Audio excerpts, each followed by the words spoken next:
त्यामुळे मुख्यमंत्र्यांची प्रतिष्ठा आता अर्थातच इकडे पणाला लागलेली आहे। पण आणखी महत्त्वाच्या लढती ठाण्यामध्ये आहेत।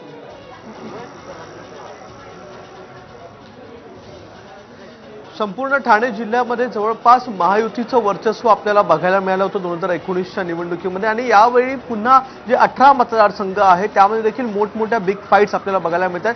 सुरुवात करूया ठाणेच्या या कोपरी पाचपाखडीमधून। इथे मुख्यमंत्र्यांचा मतदारसंघ आहे। एक वैशिष्ट्य म्हणजे गेल्या वेळी 44% मतदान झालं होतं 2019ला, आता मात्र तब्बल 60% मतदान हे या एका मतदारसंघामध्ये वाढलेलं आहे। 16% अधिकचं मतदान झालेले आहे। त्यामुळे यावेळी 1 लाखाच्या मताधिक्याने मुख्यमंत्री निवडून येतील असा विश्वास त्यांच्या सहकाऱ्यांनी व्यक्त केलेला आहे। मात्र कालच केदार दिघे यांनी पत्रकार परिषद घेऊन ही संपूर्ण निवडणूक प्रक्रिया रद्द करावी अशी मागणी केलेली आहे, जे एकनाथ शिंदे यांच्या विरोधात उभे होते। दुसरीकडे ठाणे शहरचा विचार केला ती देखील एक बिग फाईट आहे। त्या ठिकाणी 3 महत्त्वाचे उमेदवार आहेत। राजन विचारे विरोधात भाजपचे संजय केळकर, विरोधात अविनाश जाधव।